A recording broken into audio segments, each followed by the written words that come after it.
Welcome to the Crimson Engine. My name is Rubidium. Today we are looking at this camera, the Canon C200B, and whether or not it's still a good deal in 2020.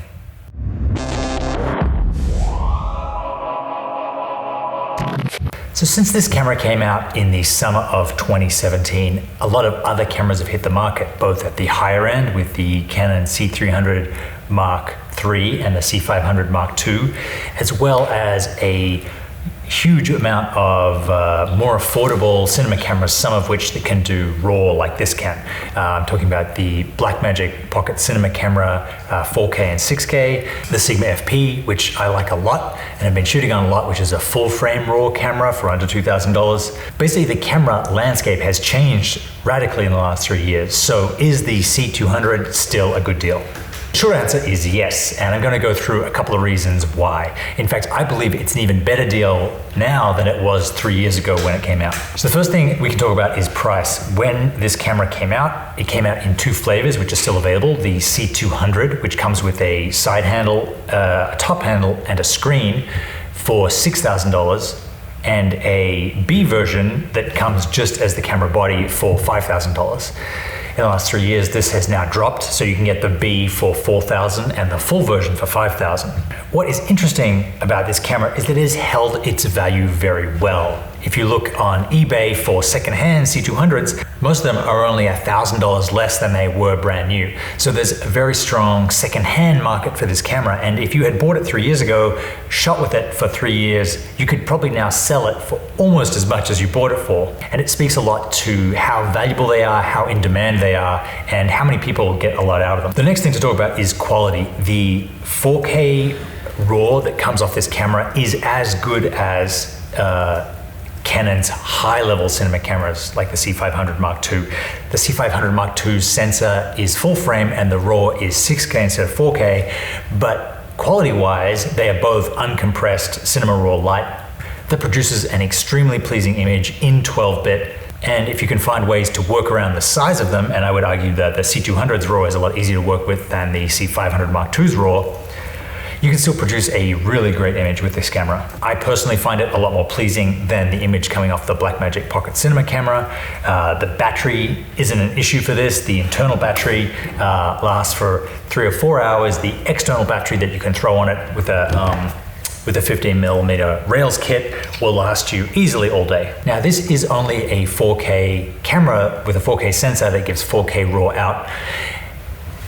3 years ago when I bought it, we were all wondering whether or not 6K would become the standard or higher, and there have been a lot of 6K and even 8K cameras released. Well, not a lot, but they're definitely on the market. And the reason that we haven't really transitioned to 6K as a common acquisition format is that, in 2020 at least, most shows and movies are still mastered and delivered in 1080, in 2K. They may be up-resed for Blu-rays or to be shown in the cinema, but most post-production pathways are still 2K, mainly because the human eye can't really tell the difference between 2K and 4K, even on the 65-inch LCD and OLED TVs that are out there now, when you're a reasonable distance away. 4K is definitely a great acquisition format because you can punch in on 4K to get a 2K master. I'm still doing all my YouTubes in 2K. Maybe that's crazy. I just find it a lot easier to work with, and I've never had any complaints. Unlike 3 years ago, there are now a ton of accessories for this camera. I have the Shape cage on this one. I have a Shape battery plate. I have a Bebob 150 watt-hour battery. I have a Teradek TX on here. I have the Sigma Cine full frame 35 lens. There's been so many more things that have come out for this camera and for cinema cameras generally since 3 years ago that you're able to get a lot more out of your camera. You have a lot more choices in how you rig it. It's a lot more versatile. Even media, back when this camera was released, a CFast 2.0 card, the biggest you could get, I think, was 512 gig, and they were around $1,000. Now you can get them for under $500. There are even terabyte ones around.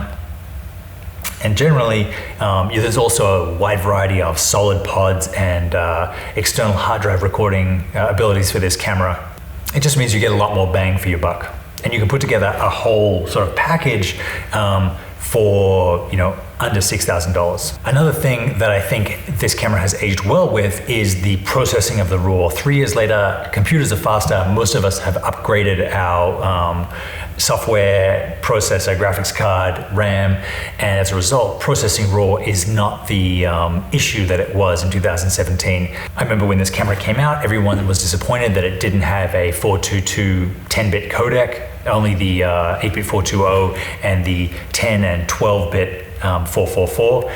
And as a result, a lot of people shied away from it, but the RAW on this is really, really epic. You can capture it in very high definition, very high color space, and then recompress it for whatever you want to deliver on. I have to say, as someone who owns the Canon C500 Mark II, and by the time you put lenses and batteries and cages on that, it's worth over $20,000. To have a sub $5,000 camera that I can just bring with me in the back of my car or like throw in a backpack to go and get some great shots of the sunset is a huge asset. It's not really a B camera, it's more of like a B plus or an A minus camera that fits somewhere between your main camera and your secondary camera. This can do all the things that my C500 can do 99% of the time.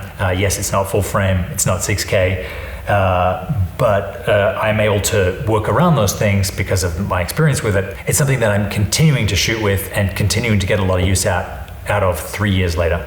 If you have the C200 or thinking about getting it, please check out the C200 Masterclass that I have. There's a link in the description.